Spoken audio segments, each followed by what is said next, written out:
Kaya rin po ako nandito. Thankful po ako unang-una sa lahat kay Sir Chinkitan for this opportunity as well. Kasi siya rin kasi involved po dun sa videos. So parang nangyayari, he is endorsing yung Miguel Santos. Ano bang nakalagay doon sa video, Pastor? Okay, basically po, may mga videos ako, devotional videos, sa social media ko po. Ayan na, kumita ng pera gamit si Miguel Santos. Yun. So, involved pa po yung lahat po ng activities ko from church to business to families, even yung mga kids ko po, they are being exposed through the platform na meron siya in Facebook, Telegram, I don't know if may TikTok pa. But at the end of the day, talagang too good to be true. Kasi ang dami pong naloloko dahil almost every day, for how many months, ang dami pong nagme-message sa akin ng mga Pilipino. So, iba-iba po pinanggagalingan. Tinatanong ko, taga saan po sila?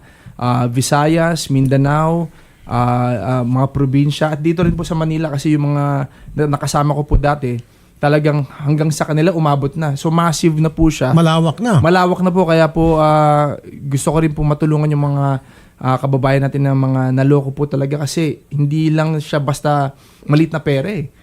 Magkano naman po hiningi investment? 5,000, 4,900. Ano na pong kapalit sa investment? So, Ano sinasabi? based nyo sa nakausap ko, ang kapalit daw is magiging 90,000 or 100,000 in an instant. Too good to be true nga talaga. Yun nga po. At ang dami pong nahuhulog po dun sa trap po na yun. Dahil? Kasi yung isa po nakausap ko, 70,000 na po sa kanya, halos lahat yung nakuha. Yung isa, 50,000. So bago mo siya makuha, kailangan magpalabas ka ulit ng panibagong certain amount. So lumalaki po siya at yung iba po, talagang nahuhook sila doon kasi gusto nga po nila makuha agad yung sinabing investment po na yun. Kasi ang galing po ng mga videos na ginawa ng mga to eh. Talagang sobrang makatotohanan. Yung parang dahil sa AI, yung buka ng bibig, sobrang kuha na ini-endorse pa ng mga ibang personalidad na mag-invest sa akin at yumaman sila. Nagkaroon silang bahay, kotse, motor, ganyan. So talagang very pinaghandaan ginastusan din talaga po eh. At may ads kaya massive po yung promotion niya sa social media. Anong platform sa social media? Facebook, TikTok? Facebook po. Ang dami po nilang ginawang Facebook account basically. Iba-ibang mga page pero iisa yung pangalan na tinutumbok. Si Miguel Santos. So, dadali nila sa Telegram lahat. Doon yung transaction. So, anyone can go there. Just punta ka lang sa Telegram, type mo yung Miguel Santos, pasok ka kagad dun sa community. Pero, tingnan mo na, iba ang pangalan mo rito, Pastor. Ang tunay mo pangalan is Pastor Chris Lumotan. Yes po. Pero yung mukha mo ang ginamit, Yes po. and then ibang pangalan. Opo. Pero dito pinalabas na pastor ka rin. Opo. Ayun. Oo nga, siguro isa sa mga dahilan, kung ako tatanungin, kaya nainganyo rin iba, siyempre pastor. Opo. Mapagkatiwalaan to, hindi to manluloko. Pero still, ito ang mga gullible, kung tawagin. Sorry doon sa mga nag-invest. Paulit-ulit natin sinasabi, if it's too good to be true, it's not true. Alam niyo po kung sino nasa likod? Identified Hindi mo po ba? eh. Wala po akong idea to be honest. Actually, nagpunta na po ako sa cybercrime about this. So, nag-file na po kami at naging advice po nila. Actually, dalawa yung final. Yung sa wife ko is mga kids po namin involved. So, para matrace, importante malaman yung mga accounts na pinagpapadalhan po ng pera. Correct. So pag halimbawa meron isang victim o would-be victim, interesado, so paano, kinukontak niya po yung account sa Facebook at may taong makikipag-message sa kanya, chat, gano'n? Based po dito sa nakausap ko, meron siyang ka-chat. Tapos, for evidence, nakita ko rin, may AI na ID. Meron po silang ID na in-AI. Okay. Para ma-proof na legit kuno.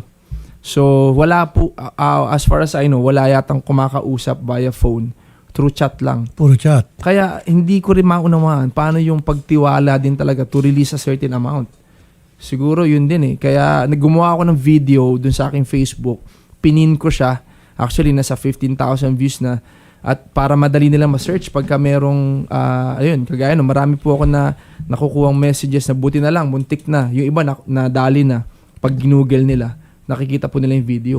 Ann, alias lamang to. Magandang hapon. Magandang hapon po, Senator. Isa po kayo sa mga biktima nitong investment scam. Opo. Paano naman kayo naging victim, ma'am? Bakit kayo naniwala kasi?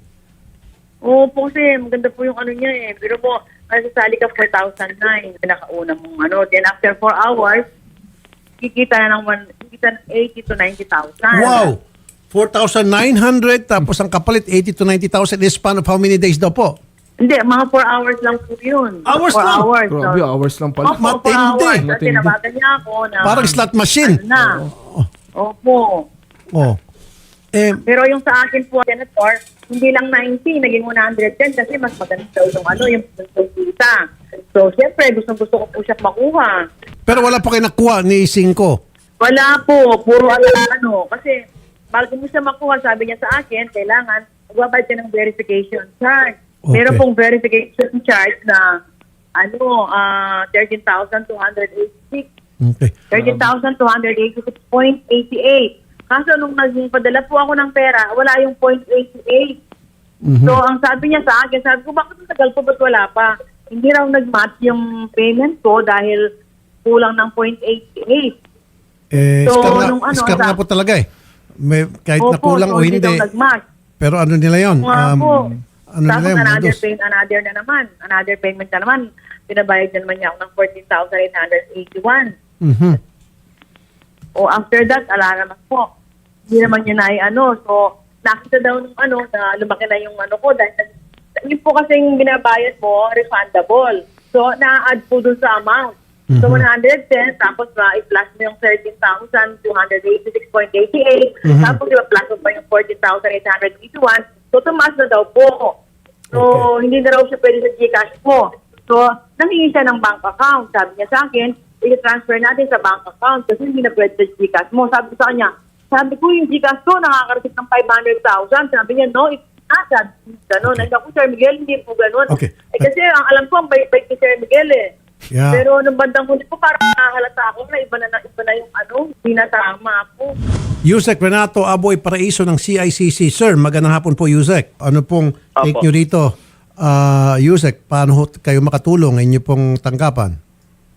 So sa amin Senator Rafi, when it comes to those kinds of deepfakes, ayan yung tawag natin, Senator Rafi, pag ini-imitate or minamanipulate yung video para magmukhang isang celebrity, endorser, or influencer, dinideepfake ko sila. So what we can do is we can analyze those videos tapos papadala ho natin doon sa mga social media platforms para sa dalawang bagay ho. Una, para ipa-take down yung mga videos na yon. Lalong-lalo na, ang balita ko, and this is what usually happens, Senator, nasa sponsored sites ng mga social media platforms to eh.